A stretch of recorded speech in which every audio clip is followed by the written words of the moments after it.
Coming up this morning on the Dattitude podcast, after reading approximately 834,577 mock drafts this spring, we have our one and only true mock of the season. And we plan on going 32 for 32 or something like that. Well, either the top two tackles make it to number 9 for the Saints to pick. Will they reach and take a quarterback? Will they reach to take a guard? What about the other teams in the NFC South? No need to speculate any longer, and no need to wait until 6:30 tonight either. We have the inside scoop straight from the experts. Okay, no experts. It's just Gabe, Zach, and I. But really, what else could you possibly need? Hurry up. Cue the music before somebody answers that. If you're looking for the latest scoop and in-depth interviews on the Saints, the NFL, the Pelicans, LSU, along with the best bets of the week, then lucky you. Along with high-powered, in-the-know guests who cover our teams, Jim Derry brings plenty of Dattitude. And he'll always tell you the way it is, or at least the way he thinks it is.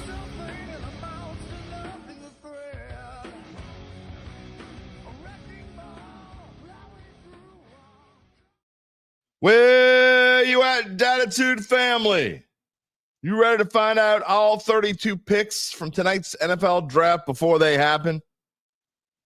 Well, just check on in with Mel Kiper right after we're done here. Nah, I'm just kidding. In fact, I bet our mock draft today is closer to reality than Mr. Vitalis.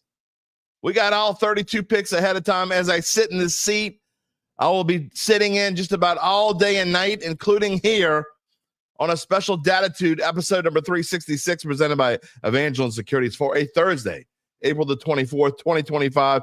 I am your host, Jim Derry, 34 and a half years on the New Orleans sports media scene. I thank you for being a part of our ever-growing family. And shortly, I will be joined by our own Gabe Henderson and Saints editor, Zach Ewing. That's right. We are doing a mock this morning.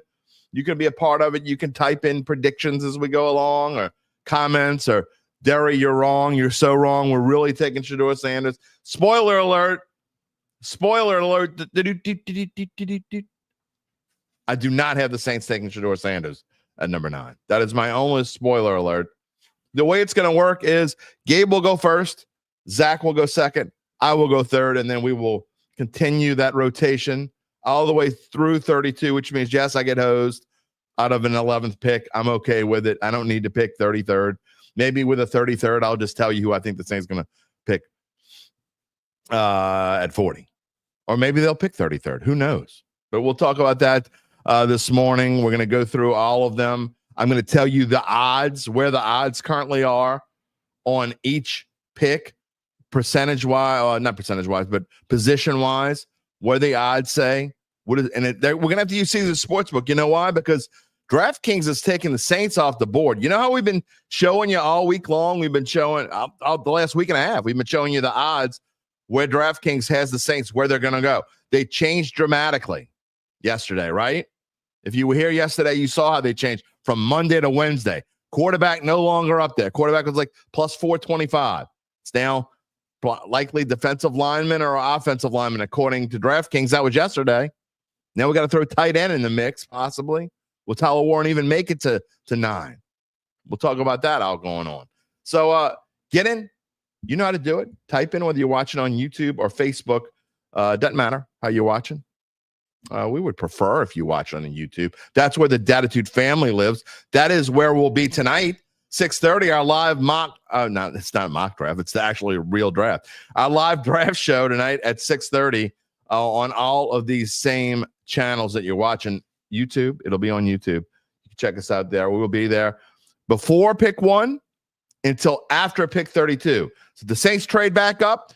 We'll already be on the air. You could just keep us on all night long. We'll be telling you what's going on. We've got a ticker to go. In fact, let me show you what the ticker looks like. There's the ticker. We're going to update it here with our mock draft as we go along. There you go. We got everything you could possibly need. Again, we're using Caesars today because DraftKings off the board with not just the Saints. They took a lot of stuff off the board. I guess if they don't know the answer to it, they just took it off the board. Anyway, before we get to the mock, let me tell you about our friends at Evangeline Securities. Of course, they are a company that can help you decide if it's the right time to sell your family-run or privately held business. And just as importantly, they can help you figure out what that business is worth. If that's you or someone you know, it's time to reach out to Evangeline's founding and managing partners, Nick Braden and Ron Hemel. They will start by scheduling a complimentary valuation from their offices either on Poydras Street or in Lafayette. And from there, you'll be well informed to begin to make the decision on if you want to proceed. By the way, we thank Nick and Ron for allowing us to use their mock picks here as our own. Yeah, how do you think we're going to go 32 for 32? Just kidding. Anyway, we'll fill you in more later to the show. In the meantime, you can check them out at www.evangelinesecurities.com. Okay, before we bring in Zach and Gabe from the green room, let's get to a few comments here this morning. Again, we're going to try to show as many as we can going throughout the show, but the way it's going to work is we're going to have about in between. We did not bring a clock, so we're going to kind of do it on the honor system. I was going to do a clock and I didn't have time. So the presenter, whoever is making the pick for that team, has between 30 and 60 seconds to make a pick. And then the other two will have 30 seconds each to rebut, say, yeah, we agree with the pick, or I think they're going to do this. I'm going to have the odds. I have odds for every slot. All 32 slots, I have odds for what they're going to take at that spot. We'll get to that. That'll probably be most of my 30 seconds anyway. Mark Gapsky, good morning. Happy draft day. Welcome. Charles Mangus is here. It is draft day. You watched the movie Draft Day last night? Okay, well, that'll get you fired up. Nola Man, good morning. Chad Gage, hello. Please no quarterback with the number 9 pick. That is about the 40th show in a row that I think that you have said that, Chad Gage. We get that you don't want the Saints to pick a quarterback. I don't think you have anything to worry about, by the way. I think you're good. Not that I'm giving any spoiler alerts. Nola Man says he's leaning towards Tyler Warren or Will Campbell. If he's there, he won't be there. He won't be there. He certainly won't be there in this mock draft. Spoiler alert. Charles Mangus, no quarterback at the first round. Boy, y'all out there. James Choctaw, reach to take a guard. Booker is a looker, baby. Booker's numbers are going up, aren't they? We'll see. O-tackle guard, tight end. UBN is here. Good morning. Thought the Dodgers are supposed to be good. How about them Cubbies? Kicking some Dodger butt. Who Dat Daddy is here. You having your first cold BR, man, you're going to be in rare form if you're already drinking. John Pace, good morning. And let's see where we at here at the end. K-Man, make a small trade back for Dart and then trade back into the first for a corner. I'm just telling you, if they take Dart, unless it's like with the 32nd pick, you're going to want to watch the live show. Who that daddy odds have changed because everyone wants us to suck. I don't think anyone cares. Donnie Martin, Saints are trading back. Hopefully, I would love that. I don't think it's going to happen. And Danny Williams, he wants a quarterback. This is the opposite. Dylan Smith is here. Good morning. Saint for life. Good morning. Mark Satanovich, trade Spencer Rattler for 2 first-round picks and a second-rounder. You know, Mark, that sounds like the best deal the Saints could possibly make. Spencer Rattler for 2 first-round picks and a second-rounder. Absolutely. And Jay Tucker Rafferty, good morning. All right, let's get to it. Because we don't want to – Zach's got things to do this morning. We all got things to do today because we're going to have a long day. Again, we'll tell you about – in fact, I'm going to let – real quick before I bring them on, I just want to show you the odds for the 9th pick at Caesars for the Saints. Very quickly. Michael Williams is the favorite, plus 200. Booker up to plus 550. Banks to plus 600. Mason Graham, is he going to fall that far? I don't think so, but he's plus 600. Tyler Warren plus 600. Shedeur Sanders down to plus 800. Membu's never going to make it that far. Jamar Stewart plus 900. And not on this list, but at plus 1,000, Jackson Dart. Will the Saints take someone on this list? I think yes. I mean, that's what it's going to be. Unless they trade down. But I think that's didn't mean to do that. Someone on that list is going to be who they take. All right. 2 last comments before I bring in Gabe and Zach. Good morning, O-line, please. If there is a God, O-line. I don't think God has anything to do with it. God's staying out of this one.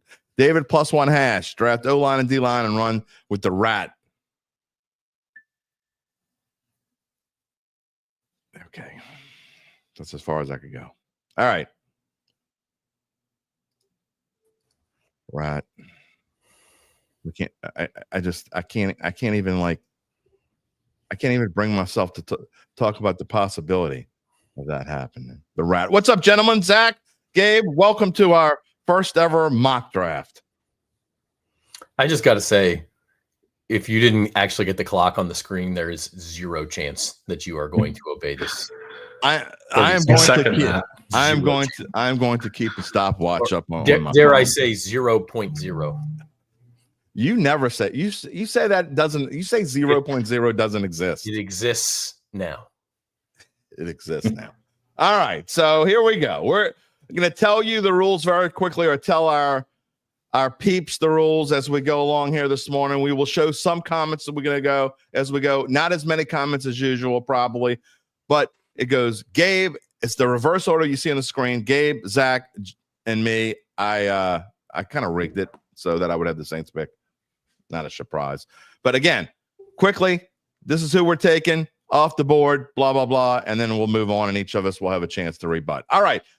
Without further ado, Gabe Henderson, we're not going to waste any time here. I know, did you have something you had something you wanted to say before we got started there, right? Real quick. I have a few things. I mean, just about the draft in general. First, I've seen a lot of people talking in definitives today. Yeah, me too. And that's just not something you can do on draft day. There are two things that are certain. One is Cam Ward is going to be the number one pick. Number two, no one knows what the hell is going to happen after that. So I saw like a CBS Sports report earlier say that Jackson Dart, quote, is not making it past the Saints at 9. That was he said he is not definitively. Someone at CBS Sports. I don't remember his name. Never heard of him. Okay, and you'll never hear of him again. Yeah, right. Yeah, exactly. So just don't speak in definitives. That's all right. We'll try. Well, Zach already did. He said 0.0. I mean, I agree with Zach there. That's the other definitive coming into today is that all right. You won't be able to keep it. All right, with the first pick, the Tennessee Titans are on the clock. Gabe Henderson. Who do the Tennessee Titans take? Do I really need to ask? Clock says 13:10 is how long we've been live, so I will make the pick at 14:10. I'm gonna sit here just like the real number one pick. I'm gonna make everyone. I hate how they do that. I'll preface it with this: does anyone in Tennessee really want to see another year of Will Levis as the starter? No. Number one pick is going to be Cam Ward from Miami. There you go. Cam Ward is the number one pick by the Tennessee Titans. Zach, I don't think either you nor I are going to debate this pick. Even if we don't think that's where they should go, I don't think anyone has any doubt that's where they're going. Right. I don't think he's the best player in this draft. I think he'll be a solid starter. I don't know if he'll ultimately be worthy of the number one pick. I could see him having a career kind of like the last quarterback the Titans took this high, which was Marcus Mariota. Solid starter for a couple of years, and then kind of I don't know, maybe he'll be better than that, but there's no doubt that's who they'll pick. All right. Well, we'll transition. See how quick we went there? Can we do that the rest of the draft? Because unlike real life, we don't take the whole to make the number. That drives me nuts. Yeah, it drives me, especially when you really know who they're going to take. All right, exactly. Zach, the Cleveland Browns are on the clock. Who are the Cleveland Browns going to take? I mean, again, they need a quarterback, but I don't think this is a particularly strong quarterback class. And, when the Shohei Ohtani of football is available, you don't turn him down. So I know there's been some rumors that there may be teams calling up to try to trade into this spot. I think if you're the Browns, by the way, you really need a receiver and you need a corner. So why not get both in the same package and take Colorado's Travis Hunter? By the way, Travis Hunter is off the board. I mean, they don't even have these top 4 picks. Top 3 picks, you can't even pick them. The 4th pick is there at a ridiculous price that no one's going to spend. But I think DraftKings does it. Okay. And honestly, 2 and 3 are more like minus 1,800, 1,400. They're not like crazy. You're an absolute dummy if you go out and bet on these things, by the way. because you never know what could happen. All right. I'm not even going to waste my 30 seconds on Travis Hunter. I think, Gabe, if you want to talk about it, feel free. But I think we all agree Travis Hunter is going number 2. I think we agree he is going number 2. I don't agree that he should go number 2. I think it should be Abdul Carter. I think they should take the most talent, what I believe is the most talented player in this draft, and that's Abdul Carter. As Zach mentioned, the Browns have a lot of needs, receiver and corner being 2 of them. They have a lot of needs, especially on the defensive side of the ball after a really poor year last year. And I think having 2 elite edge rushers can really mask problems elsewhere. And I think that's why they should take Abdul Carter. Yeah, well, I don't necessarily agree with you, but certainly not strong enough to argue with you about it or waste 30 seconds, because I'm not going to waste 30 seconds on my pick. I'm going to tell you who the New York Giants are going to take. It's pretty easy. If Travis Hunter is off the board, the Giants, now one of our rules is we cannot trade our picks, okay? They may trade later on. We can say we think this might be a spot where a team may trade. I don't necessarily, it wouldn't shock me if the Giants traded this pick, but I think they're just going to go Abdul Carter. I'm 90% here, and he is certainly one of the best players on the board. And Abdul Carter at number 3, Zach Ewing. Yeah, I tend to agree with Gabe. I think just from a purely who has the highest floor, safest pick in this entire draft, it's Abdul Carter. The obvious comp is Micah Parsons, since he also came from Penn State. It's not perfect because Abdul Carter's bigger than Micah Parsons, but if you watched any Penn State games, this guy's a menace. And the Giants, picked Kayvon Thibodeau pretty high, 4 years ago, and that didn't work out great. He's been okay, but I think that this is a even safer pick than that. And real quickly, Gabe, Mal and I don't agree on a lot of stuff, but we agree here. Can you explain, and very briefly, how he's more talented than Travis Hunter? Yeah, Travis Hunter's not the best player at either of his positions. The fact that he's a unicorn and a fantastic athlete makes him such a high draft commodity, but I just don't think he is as dominant at either of his positions as Abdul Carter is at his. All right. And not only that, Abdul Carter has only been playing edge for a short period of time. He came to Penn State at a different position. And so just the potential there is once he continues to get experience at the position and he, continues to develop and learn at the next level, he's got a really high ceiling. Sean says, what do we think of Saints trade back rumors? We'll talk about it a little bit. We're gonna definitely expand the rules a little bit. Not expand, but we're gonna cheat on the rules a little bit when we get to the Saints for sure. And Charles Broom wants to know, Zach, can you give us some insight on your choice of draft day hat? Just my New Mexico pride, man. Albuquerque's my hometown. There you go. Plus the hat looks good, I think. I like. Not every hat looks good. Problem with it. Well, it's better than a Mariners hat. All right. I got the. And they played 12:30. I'm not gonna be able to watch, but they're also facing Garrett Crochet, so that might be for the best. All right, we are moving on. We've each had one pick. That was the easy part. Gabe's kind of got it easy again. He is going to have the 4th pick of the draft. I don't think as we go along here, and the odds are pretty much telling you who the number 4 pick is. Sorry, Saints fans. Who is the number 4 pick? Gabe Henderson. I alluded to it yesterday. I said there was 0.0% chance that Will Campbell falls to the Saints, and that's because I think he's going to the Patriots. I think, like I said, nothing is certain in the NFL draft, but as far as the first 4 picks go, they're pretty cut and dry. I think the chaos really starts to come in at number 5.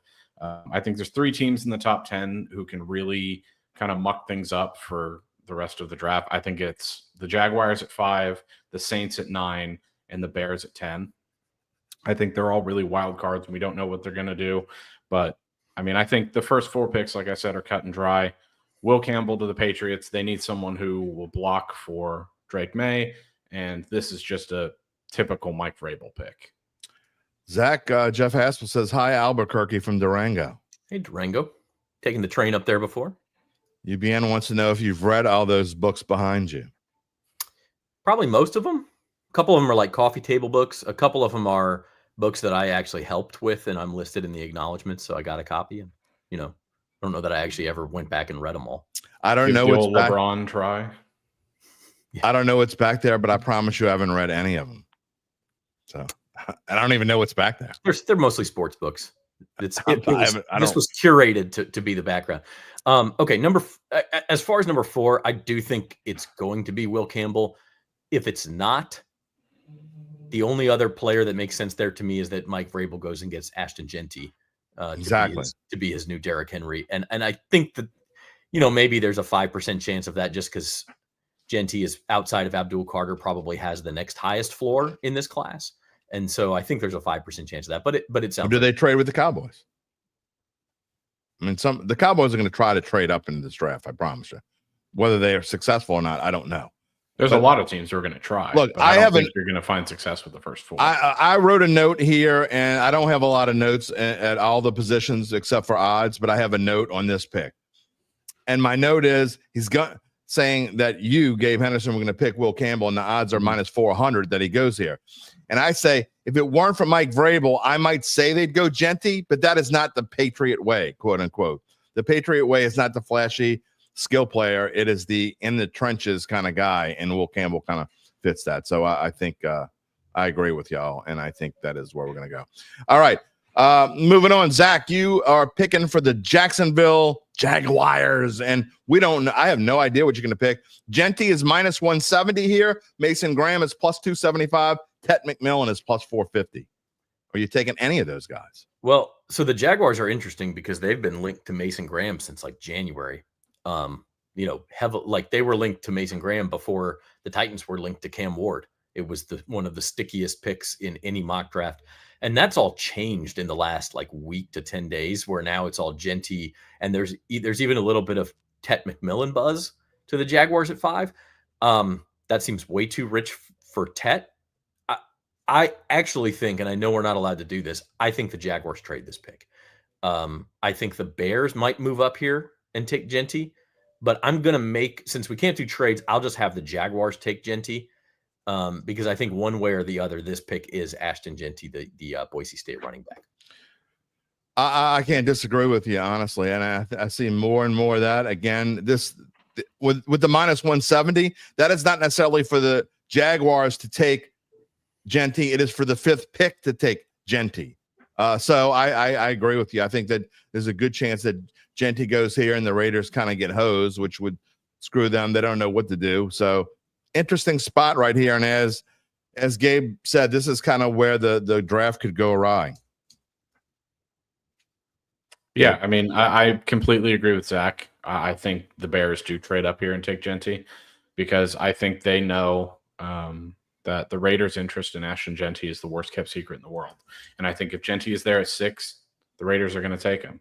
I don't think the Raiders are desperate enough to trade up, but I think the Chicago Bears see him as an absolute luxury, and I think they will trade up to take him.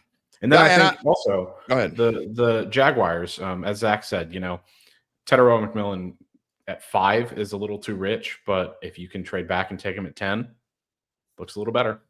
Yeah, I think everything else said are great points.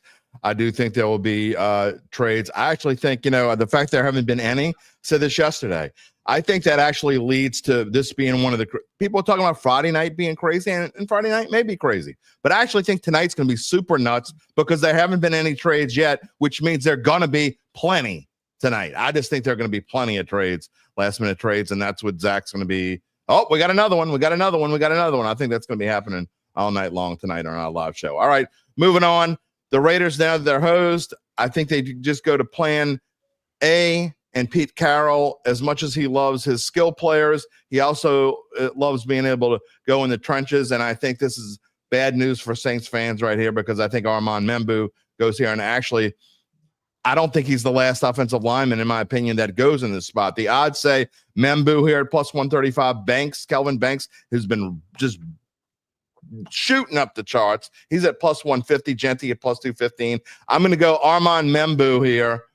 And Zach Ewing's Mizzou Tigers get a pick inside the top 6. When's the last time that happened? I don't even know the answer to that. But Armand Membu is the pick for the Raiders. Probably Blaine Gabbert. Yeah. Yikes. Yeah. Yikes. He stuck around for a long time. He just was never that good. I think it's going to be Kelvin Banks. That's where all the steam is going. I personally think Membu is a better prospect. But it just sounds like it's going to be Kelvin Banks at this point. That's where all the steam is going. And usually late steam in draft markets is correct. So that's where I'll disagree, but I do think it'll be alignment either way. Gabe? Yeah, I mean, I think he's off the board. I completely agree with both of you. I think it's going to be whoever they believe available. I Membu, but I argue what Zach said. Man, I Jim, but we are now 6, and the fact that we all agree means it's already out the door. Means we're hosed. All right. Well, I don't know if we're going to agree here, but my opinion is, as we get into Gabe picking for the New York Jets, I don't really think it matters whether we go Membu or Banks. In my opinion, whoever goes to the Raiders, the other one's going to the Jets. In my opinion, Gabe, you're picking here. Is that what you say? Nope. All right. Well, go for it. I hate to do this to Saints fans, but I think this is where Tyler Warren ends up. I think the Jets take Tyler Warren. I think they've had these middling tight ends, and I think they finally see this as an opportunity to get a guy who can be a target machine, who can kind of fix multiple issues, and be just a safety blanket for Justin Fields. So I think Tyler Warren, we've talked about the amount of receptions he gets. He kind of did it all for Penn State, and I think he's going to be the New York Jets pick if everything else is gone by then. Odds for the Jets: Banks plus 200, Membu plus 200, Warren plus 200, Mason Graham plus 450. Look, I don't think you're really doing a disservice to the Saints. I know that's what a lot of Saints fans want, but I think that the Saints need an offensive lineman more than they need anything. Does that mean they'll pick a Kelvin Banks if he's available for them at 9? Maybe, maybe not. Will they take Tyler Booker? Who knows? But I think actually the Saints need an offensive lineman more than they need Tyler Warren. So the fan part of me says I'm not going to really be that upset if that's what happens here. Zach? Yeah. So here's the minutia with these O-linemen. And when you took Membu for the Raiders, that kind of shakes things up because Membu spent most of his college career as a right tackle. The Jets have a huge hole at right tackle. So I think if Membu is there, the Jets are more likely to take him, whereas Kelvin Banks spent his entire college career as a left tackle. The Jets already have a left tackle. So if Membu is off the board, I think it's Tyler Warren or Mason Graham here. So yeah, I agree with Gabe that if Membu's gone, that Warren is likely. If Membu's not gone, I do think the Jets could take Membu. Me too. I think all that makes sense. And so we're really, even though we don't necessarily have the same pick. But this is where you get into like why it's so hard to mock, because you're like, well, if this team does this, here's the next 3 picks. But if this team does that, which also makes sense, the next 3 picks are entirely different. Yep. Well, that leads into the next pick, which if there's such thing as an easy pick, Zach Ewing, in my opinion, if you go from 5 through 8, or really 5 through 10, if you want, I think this is the easiest pick in the book. I'd be very surprised. And the odds say defensive line minus 120, linebacker plus 110, which isn't a sure thing lock. We'll let you say what you think is going to happen here. Well, so that's the question, right? Because those odds are counting Jalen Walker as a linebacker. And he is, I think, the favorite to be picked here. But if Mason Graham is on the board, we've got ourselves, I think, a decision for the Panthers. I think this is a possible trade back spot as well. But I'm going to go ahead and go with Mason Graham here. And honestly, I'm just kind of deciding on the spot because I think the whole week we thought it was going to be Jalen Walker. The Carolina Panthers were dead last in the NFL in rushing defense last year, worse than even the Saints, who I think were 30th. Mason Graham is a bona fide run stuffer. He might be a top 3 or 4 player in this draft. So I don't think you can pass him up at 8. I may be making your decision at 9 easier, Jim, because I think if Mason Graham is there for the Saints at 9, you have to think very hard about him. But I'm going to go ahead and take Mason Graham at 8. Gabe? I agree. I don't know if that's where they will go, but I Can't argue with any of that logic. I said yesterday, and I'm of the belief that Mason Graham is the prime candidate to slip out of the top 10. But the Saints argue can't any let of that logic. happen, man. If Mason Graham's there, No, I don't think they will. pick. But I think he could slide. And I know It you just want O-line, like Jim, you but said. Mason Graham is a legit difference maker, and I don't think the O-linemen are. Like you said, Zach, I mean, it all depends on what people do. I think if prime offensive line candidates are there, I think the Saints could go there over Mason Graham, but I certainly wouldn't fault him for taking Mason Graham either. I don't think they take Mason Graham. I think they would go Jalen Walker there. That's just my opinion on where they would go. Again, would it shock me if they went Mason Graham? No, because he shouldn't fall that far. I don't disagree with any of y'all. However, I'm not going to give my pick away just yet because I do want to have a little discussion before we talk about where the Saints pick. But I think that if Mason Graham falls to 9, I don't think that's who they take. Again, there are just so many other needs. He doesn't fit in as well in this new scheme, in my opinion. But we can have that conversation. Again, here's the Saints pick. So what are you thinking, Zach? If Mason Graham falls to 9, you think that there's no way that the Saints can pass on him?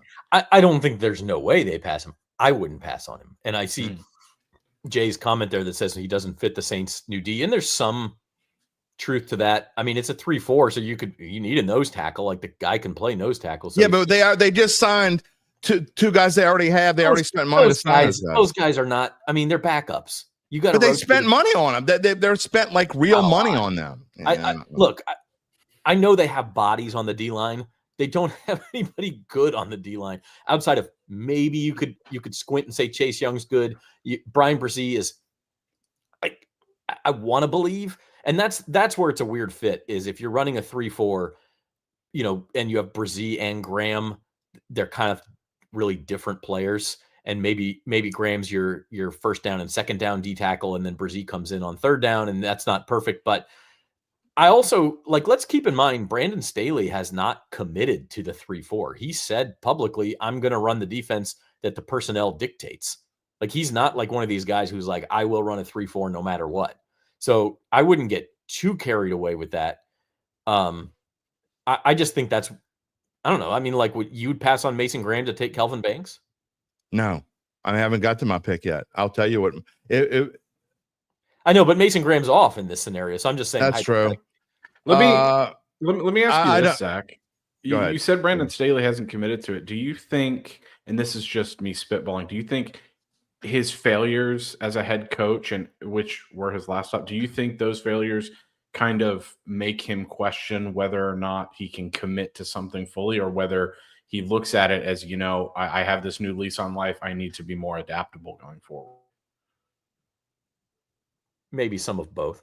I mean, certainly if you look at the Saints front seven, it's not a pretty situation. I mean, who are the above average players in that front seven? Demario Davis. Yeah. And maybe Chase Young. I mean, he is. Come on, he's better than average. He's probably better than average. Yeah, but I mean, that's 2. I just don't like you. You're gonna have to.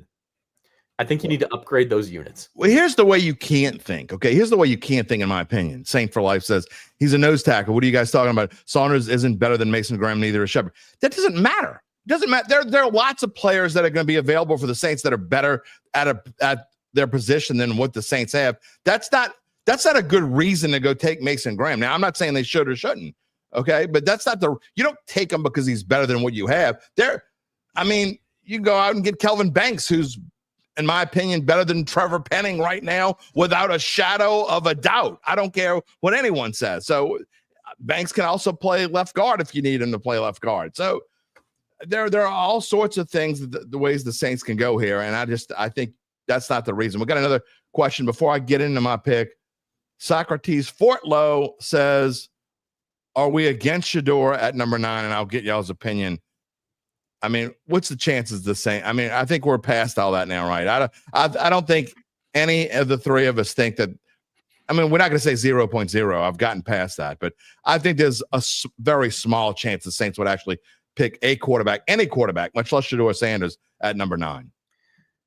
Two things. One, if you watch Saints Insider, like Jeff Duncan he's had intel that the Saints are out on Shedeur.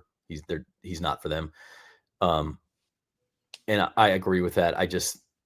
The thing about Shedeur Sanders to me is I think I'm not worried about the arm strength so much as a lot of people are, but I'm worried about, and I know Colorado did not have a good offensive line, but one of the stickiest stats, and by that I mean it translates from college to the pros very regularly, is pressure to sack rate.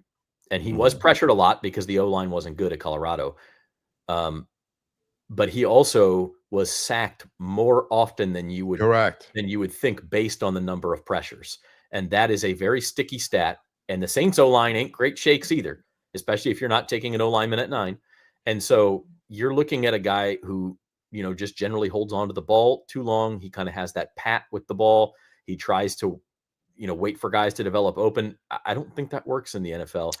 And then the second thing real quick is that bringing Deion Sanders into an environment with a first-year, 37-year-old head coach is a disaster waiting to happen. I look, people keep making excuses for him. Sanders had no O-line or running game. He had Travis He had a Hunter. running game. They just didn't use it. And besides that, he had Travis Hunter, who was the fact that he got pressured a lot is not necessarily his fault. What is his fault is the fact that those pressures turned into more sacks than they should have. Well, here's the thing: the last four games of his college career, he got sacked 17 times. I don't want to hear Colorado's not playing the greatest teams on the planet. Okay, they're just not. There's no excuse for getting sacked 17 times in a 4-game stretch if you're that damn good. I'm sorry. The Saints with this offensive line, Shedeur Sanders would get killed.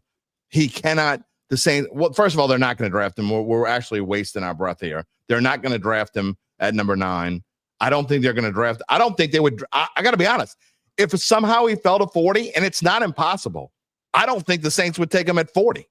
That's just. I don't think they're interested in him. I think they like exactly better. I think they like Tyler Shuck better.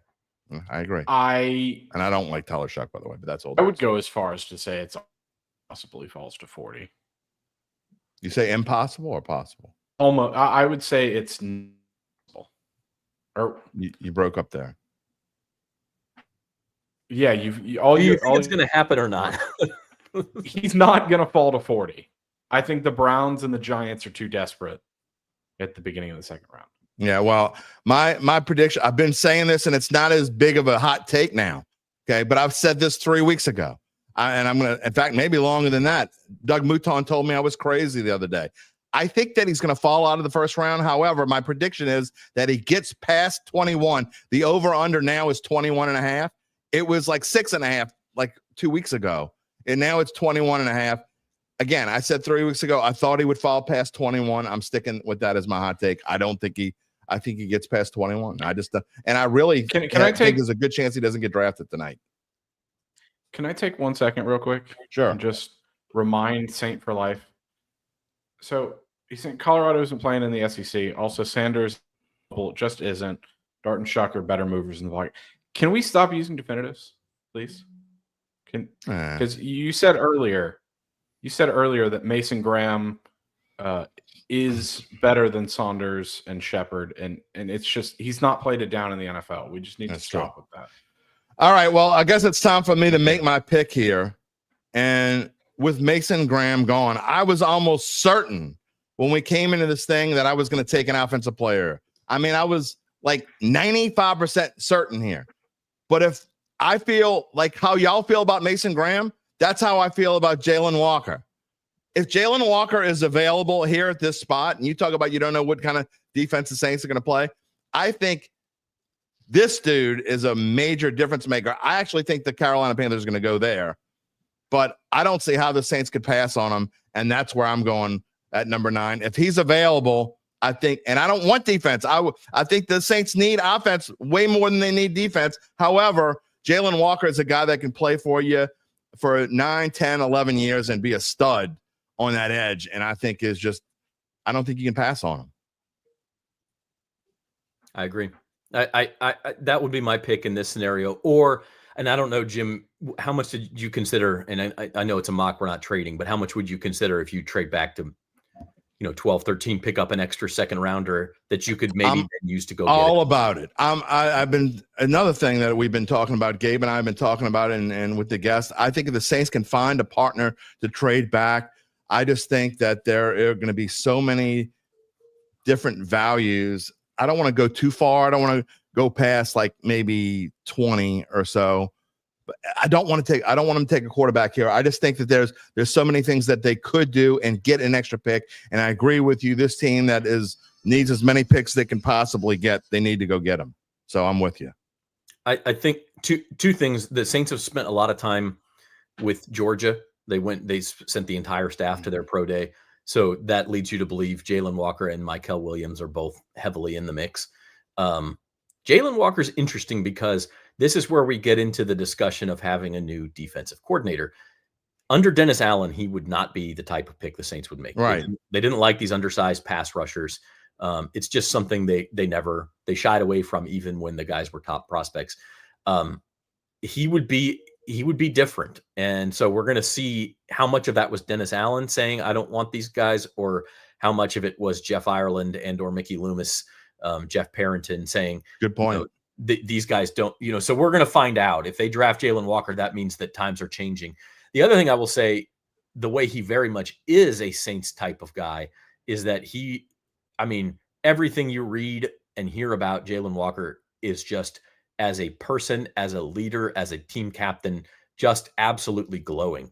And Jeff Duncan and I were having a conversation about this a couple of weeks ago about, Demario Davis always leads the pregame huddle and breaks down the team and everything. Well, Demario Davis is going to retire in a year or two, right? Like, we all know that. Demario Davis is still playing at a high level, but he's father time's undefeated, yada, yada, yada. Who's the next most likely Saint to do that? Like, who's the heir apparent to lead that huddle? I don't think there is one. Tyrann Mathieu? He's going to be retired too, though. He's going to retire too. And You're he's right. more of a soft-spoken guy. Like, Alvin Kamara is not that type of guy. He may not be here in a couple of years. I don't think the guy's on the roster. Jalen Walker feels like he could. Derek Carr. Yeah, on the defensive side of the ball. Maybe a year ago I would have said that, but not anymore. That was a joke, y'all. That was a joke. Calm down. Real quick before we move on, because we got to get rolling here. We can't spend the rest of the mock draft here talking about the Saints, although, whatever. We'll have all night to talk about the Saints tonight. Who Dat Daddy says, I'm not going to get into the whole comment, but he says we're not, that Loomis said we're not trading back. I didn't hear that. Did he actually say that? He actually said the opposite of that. He said, I know my history has shown that that's not something I'm willing to do, but I actually am willing to do it in the right scenario. So, okay. Sam Nova, let's go Chargers. We got a Chargers fan in the house. Okay, well, there you go. All right, we're moving on. Zach may have to go off. I may end this show talking a little bit about Saints. Gabe might stay on. We'll see what happens as we go along. But next, the Chicago Bears are on the clock. If they haven't traded already, we know what they need. They need a tight end. They need a running back. That's where the odds are. Tight end plus 200, running back plus 230, defensive lineman plus 275. Gabe, who do the Chicago Bears take with the 10th pick of the draft?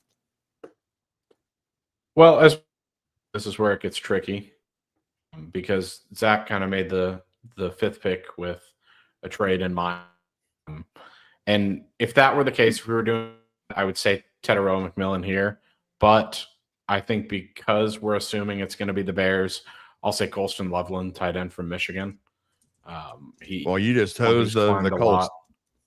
You just hosed the coach just threw all their papers in the air. I just made a bet this morning on Colston Loveland to go top 10 at 6-1, because I think there's a chance of that. Yeah.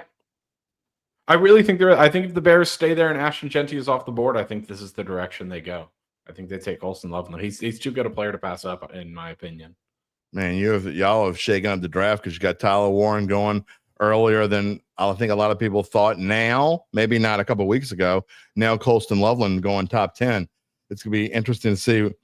We're still 4 picks away, but when we get to the Colts, can't wait to see what Zach's going to say there. All right. Speaking of Zach, we're going to go San Francisco 49ers here. Their odds are defensive line minus 175. Uncle Big Nick, can't wait to hear what you're going to say here. Offensive line. Say, let's let Uncle Big Nick make the pick, man. He did. He was. I saw the comment where he's making fun of my cup. This is an Orpheus cup. I caught it this year, Lindy Gras. It beats that nasty thing you used to drink out of, the the thing you put on your head and then you were drinking out of? I still got it around here somewhere. Maybe I'll bring it back tonight. No, I think 49ers, they have a lot of needs, but defensive line edge rusher is probably at the top. So in this scenario, Mykel Williams is there. Pretty easy pick for me. I'm taking Mykel Williams, the other Georgia defensive end. Mykel Williams, who has been rumored to go to the Saints. That is one of the possibilities that people have been talking about as a potential pick for the Saints. What do you think, Gabe Henderson? I completely agree. I think, as weird as it sounds, they're one of the easier teams in this spot. I think they're just going to go. The acronym of the week has been BPA, best player available. I think they're going to go BLA, best lineman available, and you could even extend it and say best defensive lineman available. Yeah, well, it's hard to say that. Hard to go wrong here. UBN says we know nothing. I don't care what they do. Draft the most overhyped, overrated thing in sports. So there's his pick. I think that's you're talking about a player that dropped this far.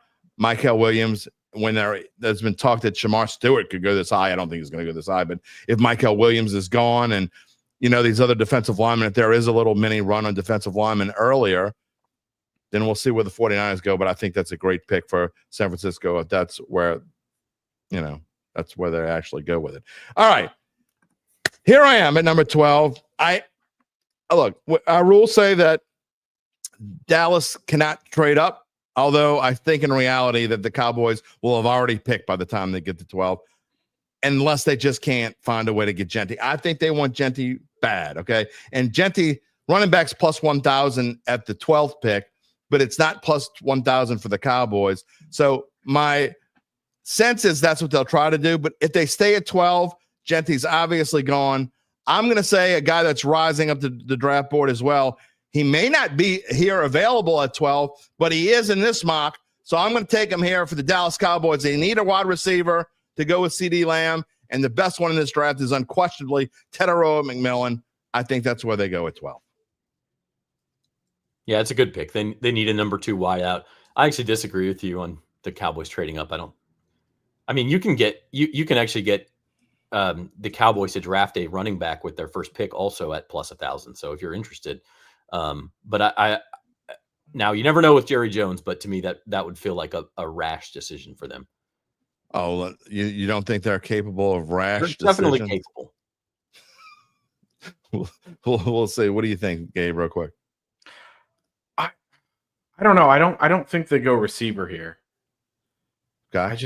There's just something that receiver is minus 225. It's hard to say that Yeah, no, I know. There's just I just don't think there's any receivers who are good enough to reach on here, in my opinion. I think they maybe trade back if they don't get Genty. Okay. All right. Just not sure.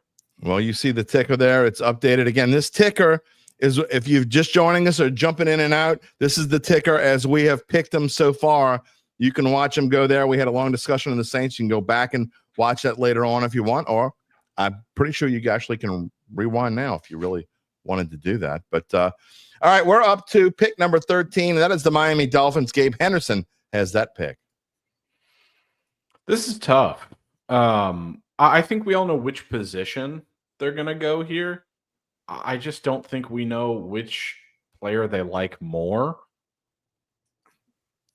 I would personally go with Jahdae Barron from Texas, but I think they'll go with Will Johnson from Michigan. I think they're going to go corner here, and I think this is where Will Johnson lands. That I agree. It'll be a corner. I think it'll be Barron. Johnson seems like he's falling. There's some injury concerns, but yeah, if they're satisfied with the medical, I could see Johnson. I think Barron is the best corner in the draft, personally. Going with odds. I'd say offensive lineman goes here. I'm going to say the Dolphins go with, if Banks would still be available, I'd say they'd go there. Banks or Booker. But the offensive line says that's what the odds say, but that's not what we say. So I don't have a strong feeling one way or the other. I think it wouldn't surprise me at all. And Will Johnson, that's actually a good spot for him. It's about where we've been talking about him going. So I definitely could see that. All right. Number 14, the Colts, since both of the tight ends are off the board, and that's been all the steam for them. I'm going to go O-line and say if Kelvin Banks is going to fall to 14, I'll just hit the easy button and take the best available tackle. By the way, go to NOLA.com/Saints. Rod Walker did some a really cool thing. He talked to 28 different New Orleans media members who all cover the Saints and asked them who they think the Saints will take. He got 12 different players in response. The most popular one was Kelvin Banks. I think he had 8 responses. There were 6 for Tyler Warren. There were maybe, and then it kind of went down from there. There was a couple of Mason Grahams. There was a couple of Jalen Walkers. There was a couple of Armand Membus and Will Campbells and things like that. So check it out. Pretty good look at where we're expecting things to go. But if I'm the Colts here and the tight ends are both off the board, I will go with Kelvin Banks. There you go. Charles Broom says unsolicited fashion tip for Zach. He could really demonstrate Albuquerque pride with a Walter White hat.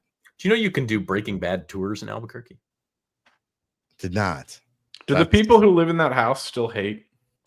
You know what? I left Albuquerque before Breaking Bad got popular. So it's tough for me to say, but I will say watching that show, like that was obviously filmed in Albuquerque. Lots of familiar, even some of the like off the beaten path scenes. You're like, oh, I know where that is. So I knew I should have made a left turn in Albuquerque. That's all I'm going to say here today. That's never been used before. All right. The hated Atlanta Falcons are on the clock at number 15. This is my fun one. I took a lot of time. I took a lot of thought. I put this into it. I had a couple different picks here, but the Atlanta Falcons are going to take Shedeur Sanders with. Oh, no, I'm just kidding. just kidding. Wow. That would be pretty funny if they did that. I was going to ask you which quarterback they were going to take. I actually think that this is a fairly easy position-wise pick. I don't think there's any doubt that they're going defense here. I'm going to say defensive line, and not just because it's minus 300 at Caesars. That's where the 15th pick of the draft goes. But if you're looking for, I'm going to pass on Shamar Stewart. I'm going to go with Mike Green of Marshall, and maybe a surprise pick here at 15. The Falcons, they like to go off the beaten path a little bit. That is my pick. Mike Green of Marshall. Zach? Yeah, I think it's a good pick. Look, he's got character concerns, right? Like there was 2 separate accusations of sexual assault, which is always a concern. But the Falcons are probably in a position where they want to take that chance because their pass rush has been so bad. And if Mike Green didn't have these character concerns, and I'm not trying to minimize them by any means, but if he didn't, he might be a top 10 pick. So if you think that you can use your culture to kind of improve the guy's life and hope that those were just solitary incidents or whatever, he could end up being a steal. Gabe? Anyone who watched him at the Senior Bowl in those practices, he was bullying linemen for fun. He's a badass. Yeah, he's incredible as a player. But as Zach mentioned, there's those character concerns. So I think those concerns are the only thing that are keeping him from being a top 10 potential 5 pick. Gabe, you have the next pick. It's the 16th pick of the draft, and it's the Arizona Cardinals. This is another tough one. I think we know, like some teams before them, I think we know they're going to go edge. They've really missed that pass rusher recently. I'm stuck between 2. You look at whether you go with the guy that they've been mocked to draft for the last few months or the guy that's rising. I think I'm going to play it safe and go with Shamar Stewart from Texas A&M. Zach? Yeah, that makes sense. I mean, I think they'll go D-line or O-line. Like, this is a spot where you could see Josh Simmons, the Ohio State tackle. You could see Walter Nolan here, the Ole Miss defensive tackle. But yeah, I think they'll go one of the 2 lines here. Defensive end is plus 140. O-line is plus 250. Cornerback plus 360. And it's funny because I said I think this is where, and my note, again, I don't have notes on everyone on every team. I just have odds on a lot of them. And my note here for the Cardinals is I think this is where Stewart falls to. So Gabe and I are in lockstep there. I think that's where Stewart goes. We'll see if it happens tonight. Zach is on the clock next with the Cincinnati Bengals, who will be Joe Burrow's teammate. I know that there's a lot of defensive linemen mocked here, and it makes a lot of sense. I think Walter Nolan could be the pick, but I'm actually going to say if Jahdae Barron is still there, the Bengals also desperately need help in the secondary, and they will spring for Texas corner Jahdae Barron. Gabe? I think that'd be a great pick for them. That's not much more I can say. I mean, they put up some incredible numbers offensively last year, and they still missed the playoffs. This is so obviously a defensive pick. They desperately need help. I mean, do you guys remember a few years ago when what's his name? Matt Rule was the Panthers head coach, and he took all defense. I think that's almost what the Bengals should do with these picks. They should just take defenders with every single pick that they have. I don't disagree with you at all. I think that's a great pick there as well. And I'm not going to even debate it because I can't wait to get I want to spend a little extra time because I think the Seahawks pick is one of the most interesting picks of this draft. When you talk about what they need, they traded away not necessarily traded away, but they have lost their 2 top wide receivers. So it's obvious that they need a wide receiver here. Although the odds say they're not going to take a wide receiver. It's plus 380. And it's funny because I had typed in that I was going to take Matthew Golden in this spot because I just thought that's where he fit and that's what the Seahawks are looking at. And that just seems like a logical pick. But the more I look through it and I get to this point, I don't know how you pass on a Josh Simmons of Ohio State and take the tackle because I just think the Seahawks need help there as well. And the offensive line is minus 120. So I'm going to go there with the Seahawks. I think they need as much help on the offensive line as they need at wide receiver. So my pick is Josh Simmons, and I don't think Josh Simmons would last much longer than this if the Seahawks don't take him. Yeah, I agree. I think it'll be Simmons, or the other name you keep hearing with them is Gray Zabel, the interior lineman from North Dakota State. Gabe? I agree. I mean, both those guys are going about in this range and where I have people mocked. So I agree with that. I think it'd be a good pick. All right. William is praying dart at 9. I'm praying that I don't have an aneurysm if they actually do that on live internet television. So how do you say that with Derek Carr as your YouTube profile picture? I have no idea. Next up, Gabe is going to pick for the Tampa Bay Buccaneers. I'd say defensive line plus 145, linebacker plus 180, or cornerback at plus 500. That means they're going defense, which means Gabe's probably going to pick offense. I have no idea what Gabe's going to pick here. Let's see what he's going to pick. I'm going to pick just about the only player I've seen mocked to the Buccaneers for the last few months. I think it's linebacker out of Alabama, Jihad Campbell. I actually have you're like copying off my notes and you can't even see him. That's actually another name. I have 2 names typed in for Tampa Bay in the notes section, and that was the first name I had typed in. Zach? Okay, so I have the Broncos, Sean Payton's Denver Broncos at number 20. And I know that there has been a ton of steam for running back. I know Marion Hampton, the North Carolina running back. I also know that Sean Payton is famous for misdirections in the draft. So I don't think they're going to take a running back. What I'm having trouble with is what they are going to take. And I guess I'm going to go receiver, and I'll take Matthew Golden of Texas here. They need a receiver. I think this is an offensive pick. I think that's pretty obvious. But something tells me Sean Payton is just setting another smokescreen, and he will take Matthew Golden. My notes say Payton wants toys. Running back minus 200, wide receiver plus 400. And I put, no, there's no way Golden is available here, right?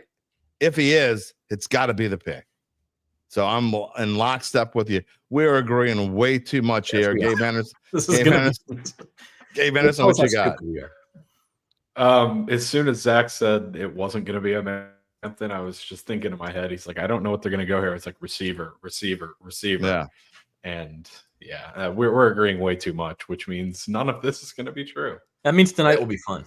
That means it will be. I'm excited. No shot whatsoever. All right. Number 21, we got another spot where it's a super interesting pick. I mean, there's no way Pittsburgh can pass up on Shedeur Sanders or Jackson Dart, right? They need a quarterback more than – nope. I have made this prediction. I'm sticking with it. I've already predicted Shedeur Sanders would fall past 21. Not going to change my mind now, even though quarterback is minus 140 in this 21 slot. I just don't think the Steelers are going to do it. I think that Shedeur Sanders falls out of the first round. I think maybe Dart goes at the bottom of the first because someone traded back up, but I don't really think either one of those guys is going in the first round. I've been saying for weeks, not going to change now. I'm going to I don't know if it's probably not a reach. It's probably a good spot for the Steelers. I think they need help along the defensive line. I'm going to go maybe more of an interior guy. How about Walter Nolan of Ole Miss? Mm-hmm. I think this is a good spot for him right here. I'm just going to say my Packers at number 23 pick, they are feeling aggrieved right now because that was going to be my Packers pick. Well. But I don't know. I mean, I think Shedeur's a very legitimate possibility here.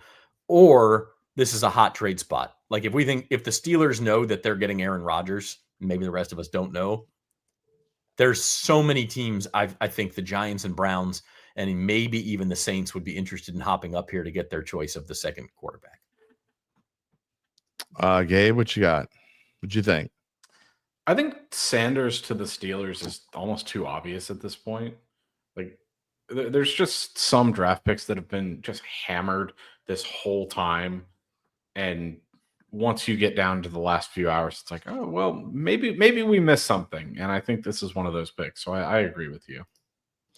Gabe, you're on the clock. The Los Angeles Chargers, their odds say defensive line plus 150, tight end plus 375, running back plus 475, wide receiver plus 500. What say you? You know, when I was looking at this pick, I was looking at some of these guys. You know, Kenneth Grant from Michigan is a popular guy here. I don't know how they receiver, considering that they very obviously need help at that spot. I think they've got to go Emeka Egbuka here if he's available, which I believe. That was my other Packers pick. I had him written down for the Packers as well. Yeah, I just don't. I don't see how you can continue. I know it's not Harbaugh's MO. I just don't think you can continue to ignore the glaring need if you're the Chargers. And I think Harbaugh's got to put his Ohio State, Michigan differences aside. He's an NFL head coach now, so I think Emeka Egbuka go here. I actually think that's a really good pick for the Chargers. I think they're going to go defense here, but it's definitely a need for them, and I could see them going that way, or another Missouri guy in this spot. But Luther Burden seems to be slipping a little bit in this draft. But I'm going to tell you this right now: Luther Burden is going to be a steal for somebody in the second round. I'm hoping he falls all the way to the end of the second round. I think it'll be first half, second round, but we'll see. So do I. He's going to be a steal. He is better than he showed his last year in college because they kind of had weird usage and the quarterback was injured all year and I don't think he got to show what he can do. So I'm high on Burden. We're moving on. Zach is going to be picking for the Green Bay Packers, and he just got hosed twice. Like sitting when you're taking in the fantasy draft and you got the sixth pick and you're like, one of these guys is going to fall as long as they don't take both of them. Damn it, they took both of them. I'd say defensive line plus 125, cornerback plus 180, wide receiver plus 325. That means it could be any one of those positions. Zach, what you got here now that you've been kind of hosed? It feels like if this happened, the Packers would be another trade back candidate for the Giants or Browns to step up and get their QB. But since we're not doing trades, I went down the board a little bit, and I'm going to go with edge rusher from Boston College, Donovan Ezeroku. Yeah, I got to go look how to spell this because I'm going to screw it up. EZE. Hold on. IRU, AKA. EZE. Go ahead. IRU, AKA. Okay. That's yeah. Go ahead, Zach. Live television. AKU. Is it AKU? I thought it was AKA. It's AKU. Oh. I just think the Packers, another team, obviously a really solid roster, but kind of a sneaky big number of holes. They could go interior linemen, like you could see Gray Zabel here, or the Tyler Booker from Alabama here. You could also see a corner here, although I think if Johnson and Barron are both gone, that's less likely. It's Maxwell Hairston of Kentucky could be an option. Also, Malachi Starks, the safety, he's listed as a safety, but he could also be a slot corner from Georgia. He could go here, but I'll go with Ezeraku. Okay. I got a comment to show, and I got to ask. Go ahead. I was going to say, for what it's worth, he was the other player that I was debating with Shamar Stewart for Arizona at 16. Corey Atkins. I'm assuming he's talking to one of the commenters because there's a lot of comments going on that we haven't really been showing about the Dart Sanders debate. Why is it hatred if somebody thinks Dart is better than Sanders? I mean, they're two different kinds of quarterbacks. First of all, I don't think either one of them are going to be NFL quarterbacks. So what if I think that is that hatred if I don't think either one of them's good? Because I don't think either one of them are going to be NFL quarterback. I don't like this quarterback class at all. Only one has their number retired. Honestly, in a vacuum, I actually think Sanders is better than Dart. I just really don't like Sanders for the Saints specifically. I think it's a bad situation. I agree. I just don't think so. Look, I'm just saying there's a reason why this guy keeps slipping and slipping and slipping. It isn't because of hatred. I hate to tell you, if you love Shedeur Sanders and you hate Derek Carr that much, you want him to go draft Shedeur Sanders. Oh, no, not Jackson Dart. Why? I have no idea. Whatever it is, it's not because of hatred. It's because lots of people who know what they're talking about are making Shedeur Sanders fall down the board. It has nothing to do with hate. All right, Minnesota Vikings. Completely different players. Zach, you mentioned the name that I think the Vikings are going to go with here. I think it's somewhere in the defensive backfield. It's either cornerback or safety. You mentioned Malachi Starks, who could play either. I think that's the pick here for the Vikings. I think they need both of those positions. They find out where he fits in best. I think he's going to play safety in the NFL. I think that's probably where he fits in a little bit better, but that's going to be my pick for the Vikings. Yeah, makes sense. I mean, they definitely have a hole there, and Harrison Smith's not getting any younger. So I do think this may be, it's going to feel like I'm saying this at every pick. This may be the most obvious trade back spot of any team here in the 20s. The Vikings seem very ripe to be willing to trade back because I think they don't have quite as many picks on day 2 as normal. So they may be looking to restock. And, if the Giants or Browns, again, and the Rams are coming up at 26, the Rams are a possible quarterback team. I don't think that's where they'll go, and that's my pick. So we'll get to it in a minute. But Matthew Stafford's not getting any younger. If the Rams like one of these quarterbacks, I think they are actually a threat to take one. What you got, Gabe? You got anything here? Move the Vikes. All right, we're gonna move on. You got the 25th pick of the draft. We're making pretty good time, but I want to finish within the next 10 to 12 minutes. Houston Texans, this should be easy for you, right? I think they're going to trade up. So, but I think the way that our draft has worked out, I think it's worked perfectly for them. I think they go with what I believe is the best offensive lineman available on our board. I think they go with Tyler Booker. Man, I think Tyler Booker, if he falls this far, I think that's one hell of a steal. Yeah, for the Houston Texans, in my opinion, Zach. I almost took him with the Packers just from the standpoint of it doesn't make sense that he would fall this far. Yeah. But it's funny because every mock that I listen to on a podcast or I read or something, there's somebody who's going to fall way. And I'm not just talking about Shedeur because everybody's saying that, but either Booker or Jahdae Barron or Will Johnson, somebody falls outside the top 25 and all the way to the bottom of the first round in every mock draft because there's just too many players for the number of spots that there are. Can't disagree. And I'll tell you what, again, if the Texans would be getting a steal at 25 if they don't make a move or trade. I certainly agree. All right. Next up is Zach with the Los Angeles Rams. What you got here? And I got an interesting, before you pick, I actually think if Shedeur is going to go in the first round, I said it post 21, this is potentially a possible slot for him. I don't think he'll go here, but it wouldn't shock me if he goes here. I agree for the reasons I said that they need a Matthew Stafford heir. They do have Jimmy Garoppolo, who's not young himself, but he's younger than Stafford. How many more years is Stafford going to play? But this is a tough one for me. The Rams could go quarterback. I think it's unlikely simply because they do not have their second round pick. And so if you take Shedeur now, you're not getting a pick that actually helps you this year until the end of the third round. So again, this is a trade back spot. If you want to try to pick up a second round pick, an extra second round pick, you could do that. Running back is getting some steam here, like Omarion Hampton. If he's on the board, you could see that. I'm going to go with Maxwell Hairston, the Kentucky corner, because I do think the Rams need some help in the secondary. He's the top corner on the board. So I'm just going to kind of go. Just because I'm not sure where to go with him, I'm just going to kind of go the easy spot. That's interesting you said, because I actually had him going with one of your picks. I had Hairston actually going to the Commanders at 29 with your next pick. So, I mean, you're right around that spot. I don't disagree it's definitely something the Rams need. Plus 260 for cornerback, plus 260 for offensive line, plus 500 for quarterback for this 26 slot. Gabe?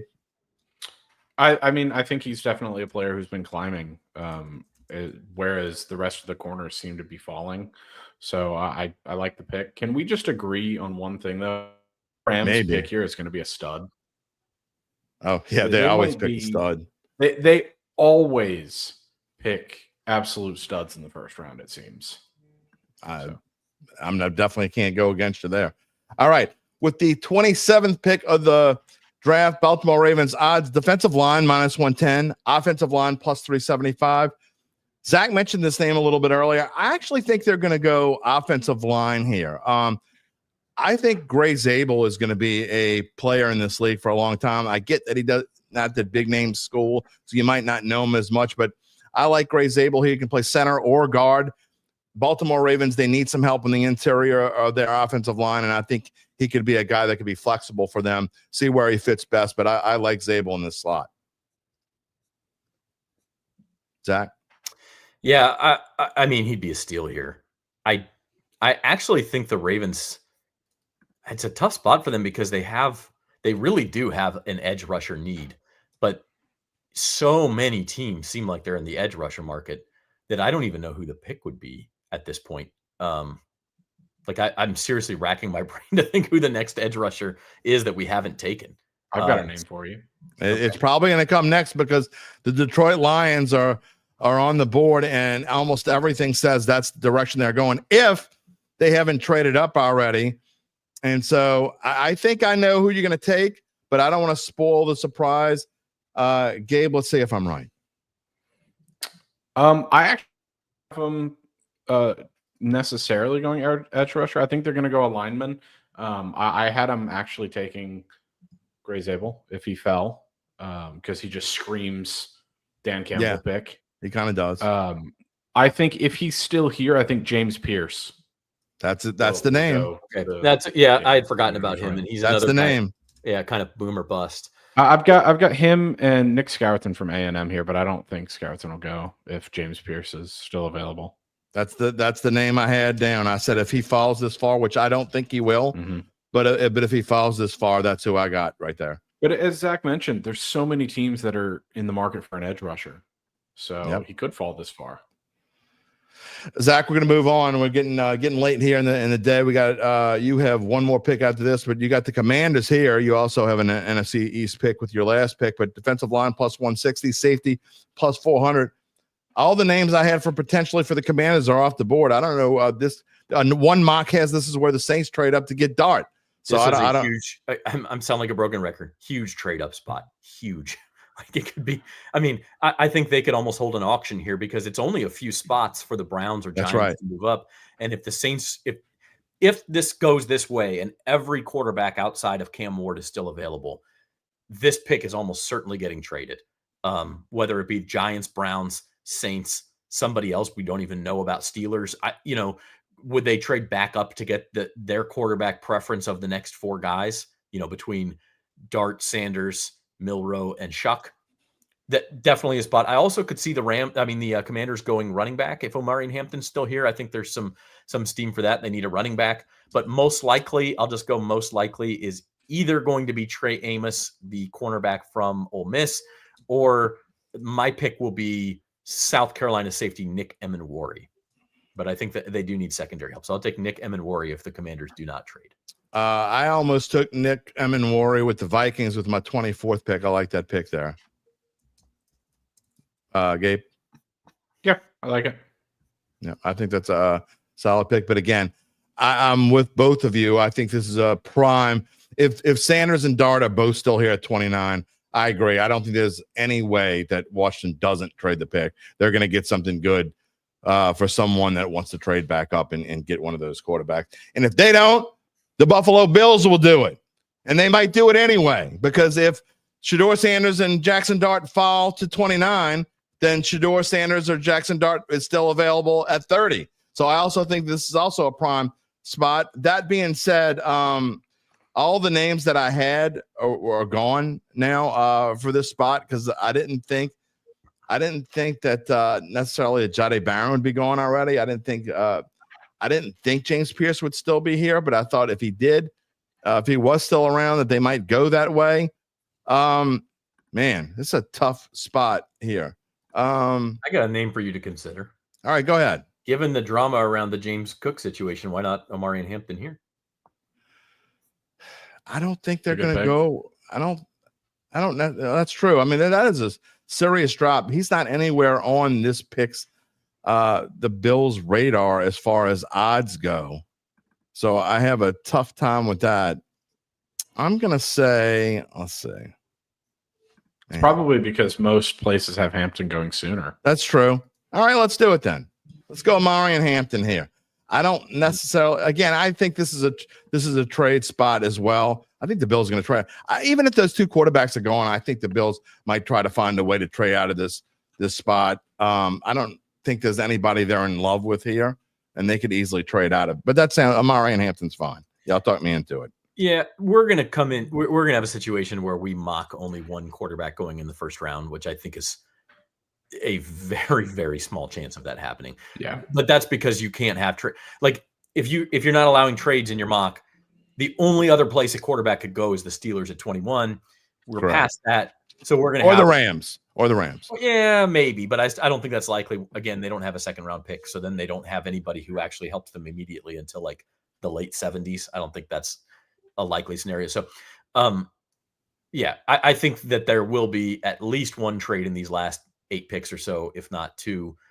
So, but if the Bills do keep the pick, it's interesting because the whole James Cook situation, he's not happy there. Like, he's one of those guys who would immediately be on the block after the draft.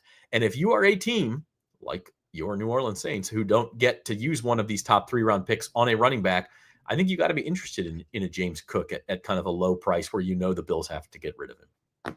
So, okay, what are your thoughts on this? I mean, I think we're all in agreement that someone, be it the Saints, be it the Browns, be it the Giants, is going to trade back into the first round and take a quarterback. Yeah. I mean, Jim, I know you and I have been saying it for the last few days, and it sounds like Zach's completely on board with it. I mean, I think it's an inevitability at this point. Just a matter of where it comes. I think the only team that won't trade out of the first round here is potentially the Chiefs with my next pick. But other than that, I think any of those teams would be willing to play ball. All right. Speaking of that, you are up, Gabe. You just talked about them. The Super Bowl losers draft 31. They're not used to drafting 31. They're used to drafting 32. Not this year. They're drafting 31. The Kansas City Chiefs, their odds, offensive lineman, -150, defensive line, +180, and everything else is a distant third. What you got here? Yeah, and I've got a little bit of both sprinkled into the names to consider here. But I think if this guy falls to 31, I think your focus has to be Patrick Mahomes, and I think they take Donovan Jackson, interior offensive lineman from Ohio State. Yeah, it's got to be an O lineman. The other name would be Josh Connerly from Oregon. We haven't had yet, and I think got him on here. He would be in heavy consideration here too. Yeah, I don't think Connerly's going to make it out of the first round. That's another name that I think we just not necessarily missed. It just didn't happen in the way that we were mocking. Mm-hmm. It's a numbers game. Like somebody is going to slip out that we don't think is going to slip out. But I think we're all in agreement that this pick has to be offensive line. They have to protect Patrick Mahomes. No, I agree wholeheartedly. I think that's a fantastic pick. Zach, you get Mr. Irrelevant as far as our mock goes here, and 32 is anything but irrelevant. The Philadelphia Eagles, the Super Bowl champs, have that final pick of this first round. Yeah, I think, LSU tight end Mason Taylor is in play here. Okay. The Eagles probably need a tight end. Taylor's been getting some steam. So I think I saw a comment earlier about Mason Taylor. It's a possibility here. I'm not going to do that. And the reason I'm not is because Kenneth Grant, who is a defensive tackle from Michigan, who I think almost took him earlier, 20 talent, is still on the board. How many times have the Eagles picked? And you're like, wait a minute. How did that dude let that guy fall to them? Exactly. And this is another one. Kenneth Grant, I think if he falls to 32, everybody's going to go, what did we just do? The Eagles have a bunch of the departures on their D-line that was so dominant last year, and they get a reinforcement ready-made. I don't even think they would trade it if Grant was there. They're pressing the button on Kenneth Grant.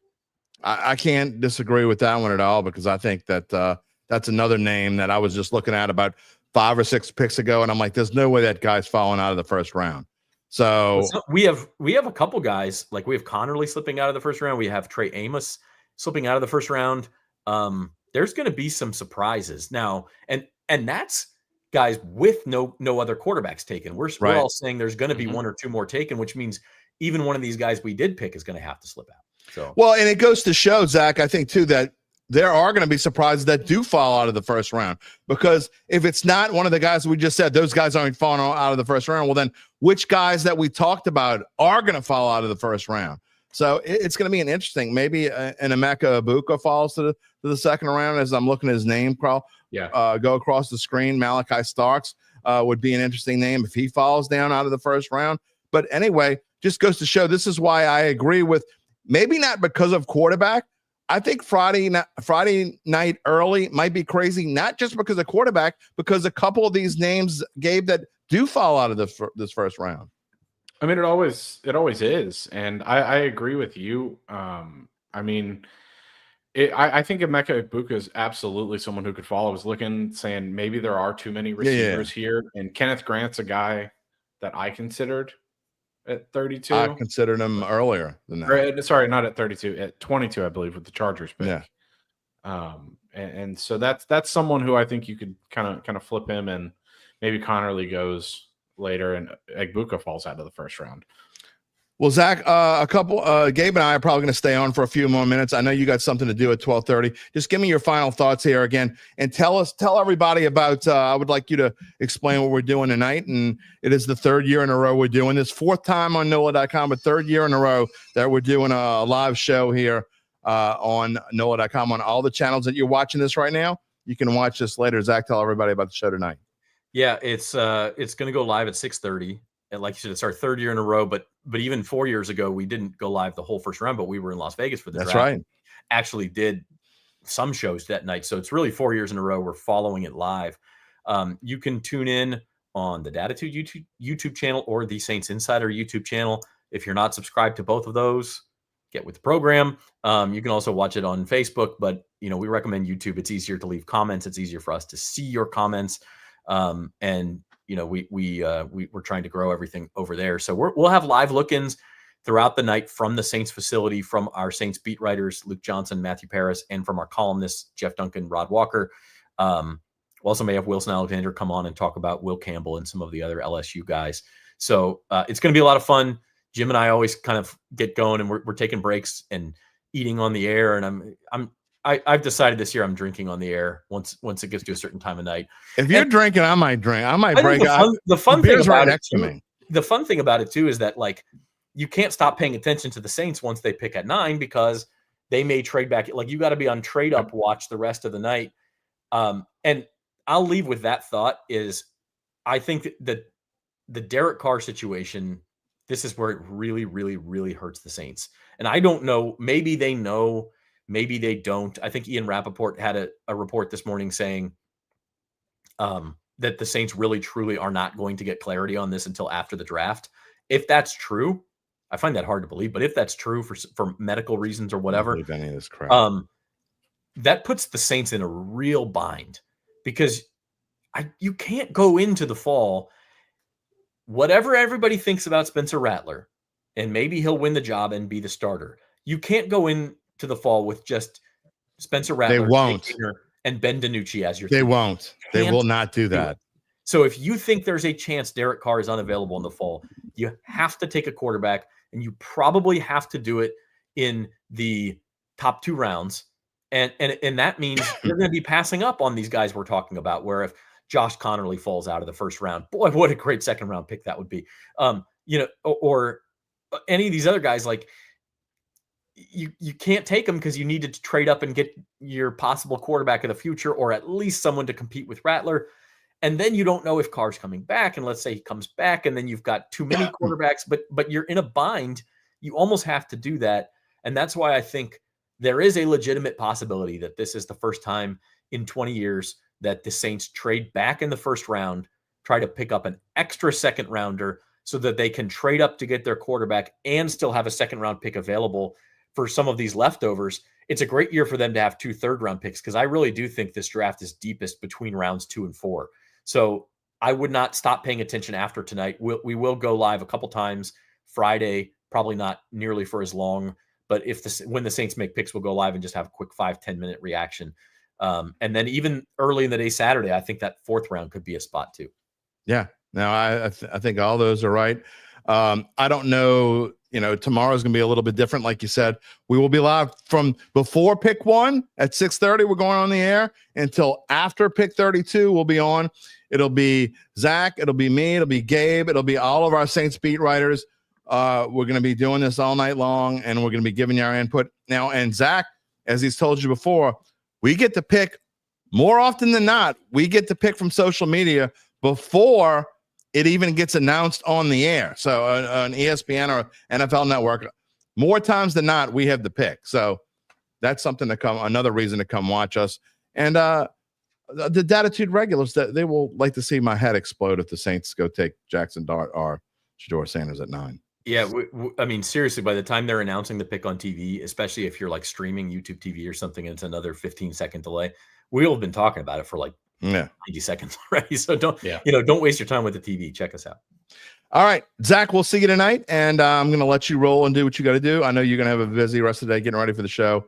I will see you in about 6 hours. All right. Thanks, guys. Zach Ewing, everybody.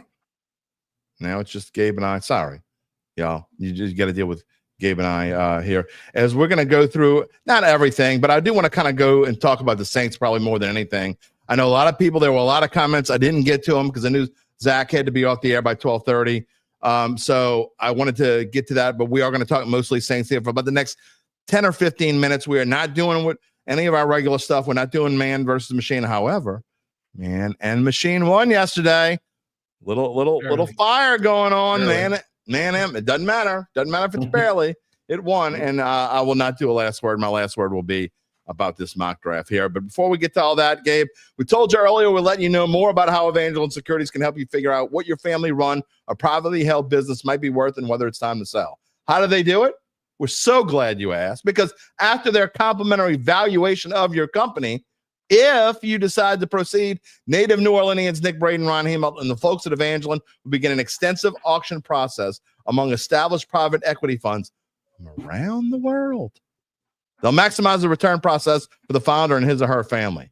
Evangeline Securities, the top producer on their platform. Nobody knows how to do a mock draft like Evangeline Securities. Oh, wait, that's us being sponsored by Evangeline Securities. Whatever. They're going to use ours. It's all good. There are very few companies like them in this area, and none with their dedication and success. They are fully licensed and ready to serve you. So get in touch with Nick and Ron about what's really important, and it isn't who the Saints pick at 9, who the Falcons pick at 16, or any of this other crap. Gabe, tell them what's really important. It's the rest of your life. Absolutely. Much like the NFL draft, Evangeline Securities will set you up for the rest of your life. They will set you up, and you can check them out at www.evangelinesecurities.com. Zach just sent me a text. Bears are now minus 190 at DraftKings to take Ashton Genty. Does somebody know something about a trade we don't know? It may happen. They are minus money as well as the Jaguars to take him. So I think what we talked about earlier is going to happen. I think there's going to be a trade there. We'll see. I think that is our first sign that there is a trade. So who they're going to trade with or whom they're going to trade with, we'll find out. Walt Crawford says it would be great if the Saints traded back. They need to add depth to the roster. I agree wholeheartedly if they would trade back. By the way, the crawl on the bottom of the screen as we're here for about, again, 10 more minutes or so. That is the crawl of our mock draft. If you're just joining us, Zach Ewing had to leave us, but Zach, Gabe Henderson, and myself, we did the mock draft. We each took turns making a pick, and this is what we came up with. We didn't know what the other one was picking. When it was our turn to pick, whatever was gone was gone. So do we necessarily think that the Saints are going to take Jalen Walker at number 9? Because I don't think so, because I don't think he'll be available. But if he is, I think the Saints should run to the platform, Gabe, and turn that card in before someone else changed their mind. They won't. They'll take all 10 minutes or whatever they get. But they probably can you tell what I hate about draft night? I'm with you, man. Especially when everybody knows, like, especially when the Tennessee Titans are on the clock. Okay, well, just turn the pick in and let's go. I mean, we know who you're taking.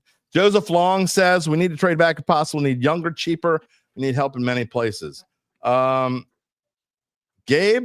is Nicky open for business? Will he trade down? We like moving back into the first. No, I think the Texans trade up. I don't think Nick Caserio is not in the business of trading down. The Texans have moved up more times than any other team since he took over as GM. So however, though, if they were to stay at 25 and get Tyler Booker, that would be just as good as trading up for them. So Joseph Long says Chicago trades up to 4 if Carter and Hunter are gone. They will be. I don't think New England trade. I agree. I don't think. Just a quick note is coming on the Texans and Booker. I think they'll settle for Booker in the mid-20s. If they're trading anyone, it's going to be for Banks. Caserio loves his SEC guys. He loves his. So that's what I think they do. Nine says, who dat? And Terrence, I'm sorry I didn't respond to you earlier. It was a weird spot where I couldn't really get to you. Hello, Dattitude family. And I'm sure you have seen, you asked what did we have the Saints taking at 9? We had a long discussion. When we're done here, you can go back and check it out. You can rewind and watch what we talked. We had about a 10, 12-minute discussion on what the Saints might do at 9. Not just, obviously, I don't think Jalen Walker is going to be there. There's all sorts of things. I think if it's not Jalen Walker, we had to talk about Mason Graham, whether Carolina would take Mason Graham or Jalen Walker. I actually think Carolina takes Walker there. Then what do the Saints do if Mason Graham actually falls? Gabe and Zach are both, you can't pass on Graham. To me, Walker's the only defensive guy that I think that is worthy of taking that there. If not, maybe it's a Banks, maybe it's a Booker, maybe a Membu falls. I doubt it, but I just think number 9 is such an interesting spot. Gabe, we talk about interesting spots in this draft. To me, there are about 5 or 6 of them. The whole draft's interesting. But when you're looking at potential turning points, Jacksonville's probably the first one at 5, and that could change some things up. And I think the Saints at 9 is not just because we talk Saints here, but I think the Saints at 9 are one of those interesting 5 or 6 spots in this draft.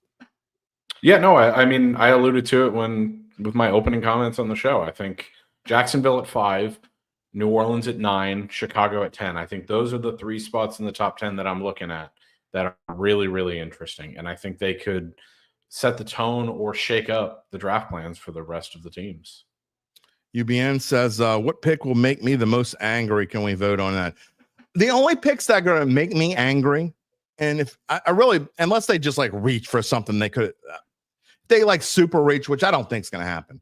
The only picks I think that would make me angry is if they actually took Sanders or Dart at number 9. If they took Sanders or Dart at number 9, that would probably make me angry. Other than that, I don't know that there's anything that's going to make me angry. I know that y'all want that, but who knows? Well, let me just.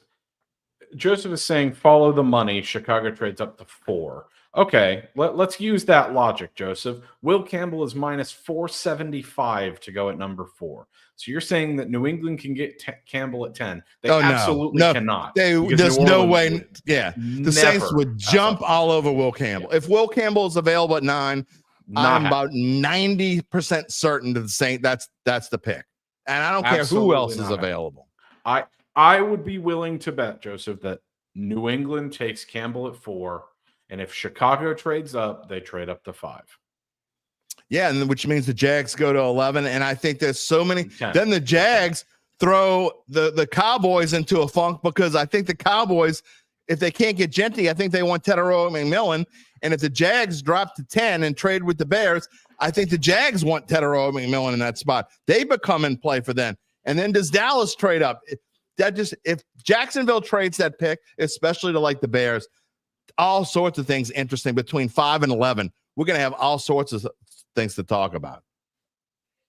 So once again, Joseph, if Chicago wanted to go to 4 to get Genty would be the favorite to go 4. He's not. Will Campbell's the overwhelming favorite to go. He's minus 400. You got and Joseph, you got minus 475. Well, now 475. So one thing we talk about on the show all the time is you can glean a lot from what the odds are telling you, especially now. I don't necessarily buy them a week ago, like we talked about with the Saints. Their weird numbers. I told you last Friday they were going to change drastically before we got to this draft. But now the inside word's starting to leak to the people with money. How it leaks, I have no idea, but it does. And I'm telling you, these numbers aren't just made up. This is the last thing I'm going to show. The lines have not reacted yet. Joseph, you do not know more than odds makers. You react to the odds. The odds don't react to you. And I'm not even looking at FanDuel. I'm looking at DraftKings. I will just say this. I don't think there's any way that Will Campbell being minus 400. I saw it at minus 400 2 hours ago. Yeah. Before we went on the show. Maybe 2.5 hours ago. So now it's minus 475, which means there's even more certainty. So I get where you're coming from, Joseph. I completely understand what you're talking about. I don't think New England's going to trade out of that pick. I just don't. I think they want a lineman way too bad to trade out of that spot. He's minus not go that far anyway. FanDuel, by the way. If they traded out of that spot, Joseph, if they traded out of the spot, I think they would trade maybe with the Raiders and only drop back to 6. That way they would get either Campbell or Membu. You could probably still get Campbell at 6, but I don't think you could trade any further back than that. So minus 800 at BetMGM. Yeah. Follow the money. Follow the money. All right, Gabe, I'm going to let you go in a minute, but your final thoughts here before we get to tonight. What did you think of our mock draft? Anything super shocked you? I think to me, the biggest surprise was the fact that you, me, and Gabe, you, me, and Zach were all pretty much on agreement on so much. Yeah. I think that's how it's naturally going to go when you don't have trade. Obviously, we aren't doing trades in our mock, so it looks pretty clean. We all agree. And I think if there were no trades in a perfect world, this is pretty close to what it would look like, given maybe some leeway with a few. But overall, I think it's going to be crazy. And I think my parting thought, I think the Saints will trade back into the first and take Jackson Dart. That's my thought. I think there's too much talk about it for it to happen. All these quote unquote experts. You know what I think about the experts. Okay, the quote unquote experts, and the fact that people are saying this. I don't think anybody knows jack crap. No, they don't. But I hear what you're saying. Yours is just a prediction. That's fine. But I'm just saying there's been too much talk about it for it to happen. I wouldn't be surprised if it happens. I just don't think it's gonna. Yeah, no, I get it. But it makes sense. That's the thing. It does. Because you get that extra year with your quarterback. Maybe Jackson Dart isn't ready. But we know, regardless of the whole Derek Carr situation, which does play a part, but I'm not going to talk anymore about that. You look at Kellen Moore as a first-year head coach. And I think the amount of scouting that the Saints have done on Jackson Dart shows that he likes him. And you want a first-year head coach to have his guy. So he's kind of played coy on Derek Carr the whole time. You get that extra year as well. And I think the Saints have enough capital in those middle rounds to be able to move up a few spots into the first and not only get an extra year, but jump the other quarterback needy teams like a Cleveland, like a New York, who pick early in the second round. Well, we will see you tonight when we have the real answers and not just our predicted mock answers. We'll have the real answers tonight. I think it would be great if we got like 13, 15 right. Let's note what we have. Let's write down what we have, and we'll see. All right. We'll talk about it tonight. See you then. Yep. Sounds good. See you then. All right, Gabe Henderson, everybody. Again, we're not going to do any of our regular segments. We'll be back doing that on Monday. By the way, there is no show tomorrow morning. There will be no Dattitude tomorrow morning. Multiple reasons. I'm going to be on the air. I started working on this show at about 7:45 this morning. I'm going to take a very short break when I get done here, probably eat lunch, and then come right back to the computer. And then we got our live show tonight from 6:30 till probably 11. It'll probably be 11 before we go off the air. So not only that, my daughter, you know how I am with my kids, and I was asked to chaperone again. I'm going to do it. We're going to the Audubon Zoo. They all asked for me, okay? They all asked for me, everybody. They all asked for me. So I'm going to Audubon Zoo with my daughter tomorrow and the kids at Wood Lake.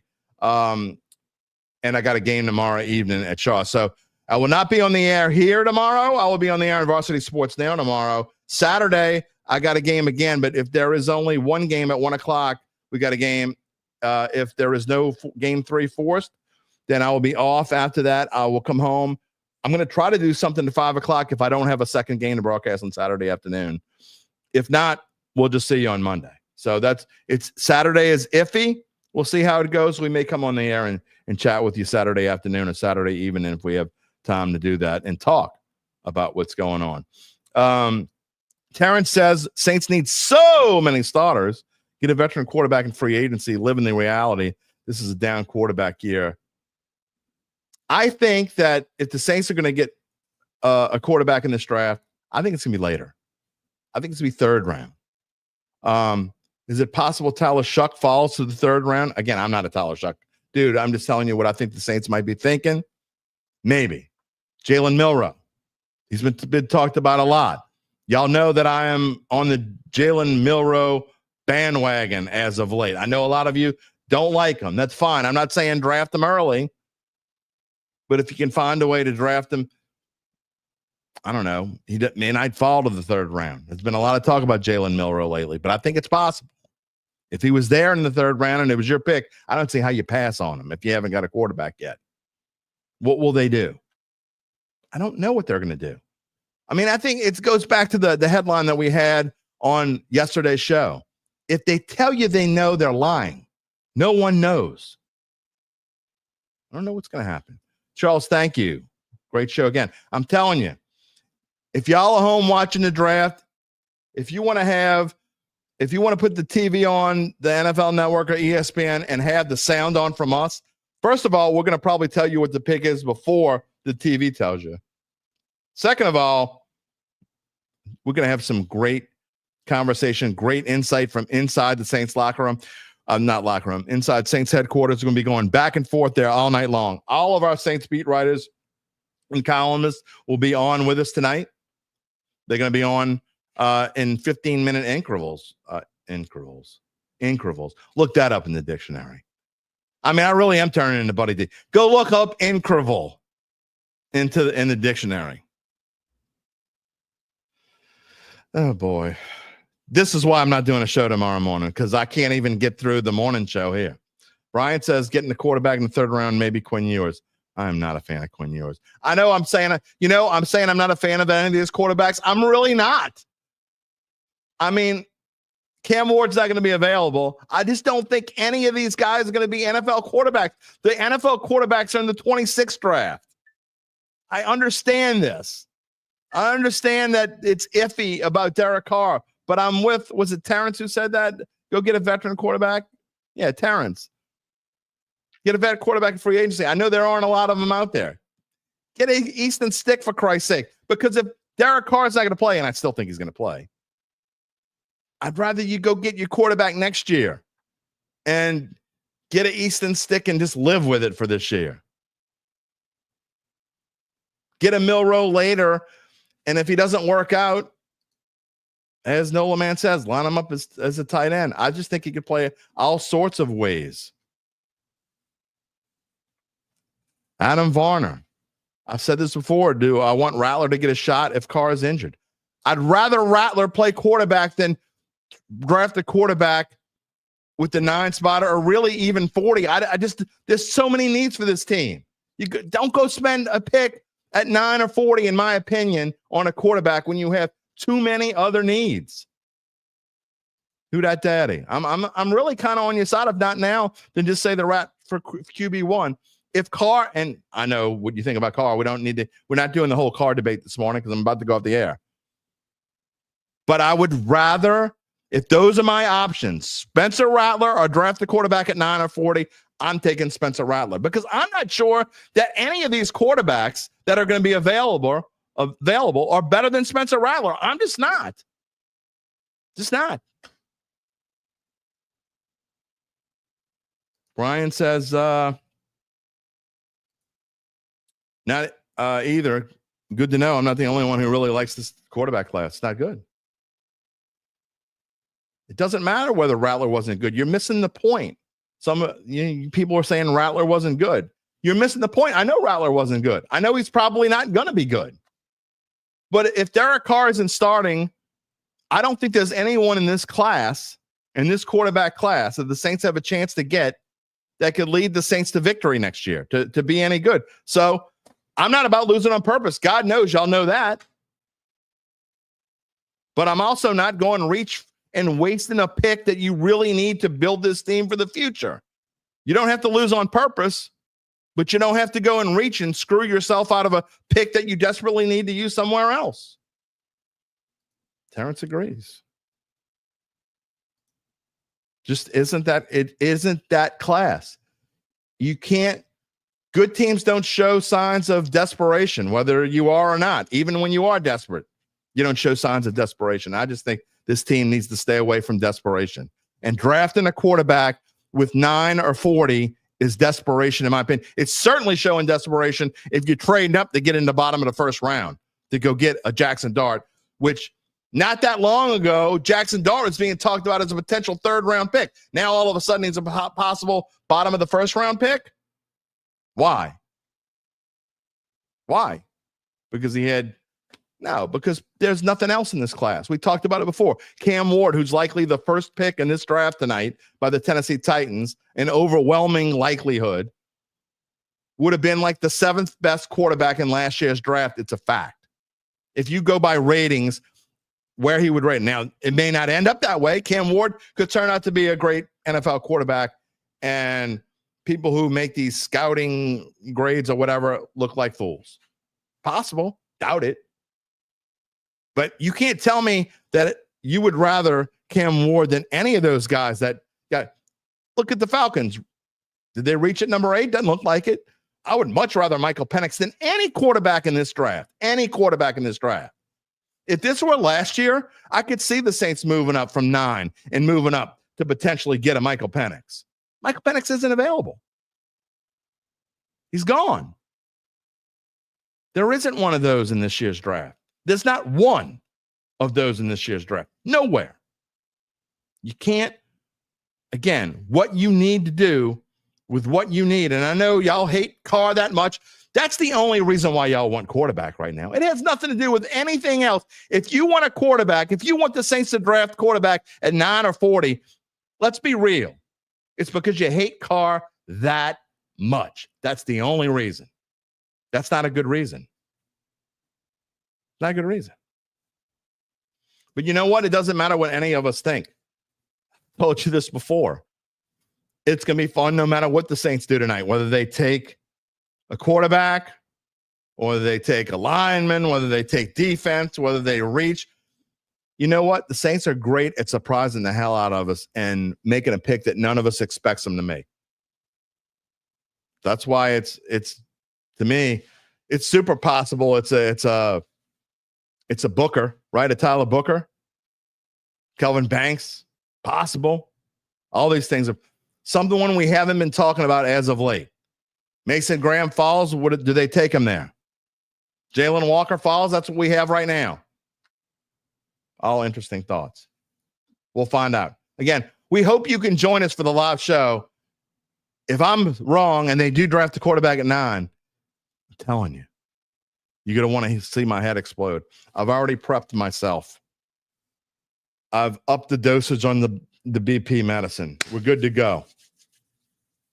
So we will see y'all tonight. It's going to wrap it up for this special Thursday edition. We hope you enjoyed the mock draft. We hope you can enjoy it and join us for the real draft tonight. Again, 6:30 on all these channels. Want you to comment, okay?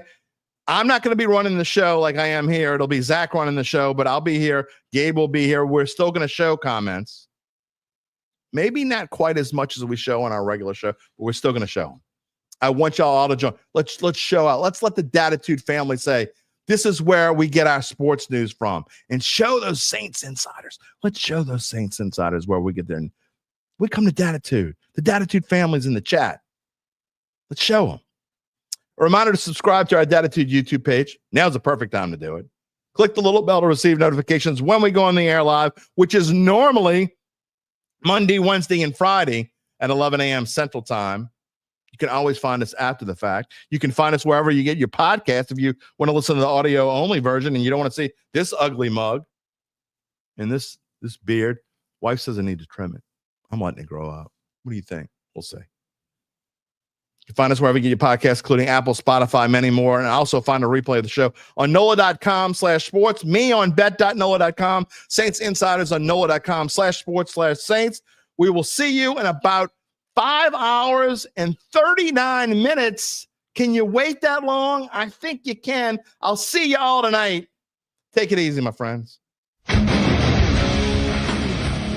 If you're looking for the latest scoop and in-depth interviews on the Saints, the NFL, the Pelicans, LSU, along with the best bets of the week, then lucky you. Along with high-powered, in-the-know guests who cover our teams, Jim Derry brings plenty of Dattitude. And he'll always tell you the way it is, or at least the way he thinks it is.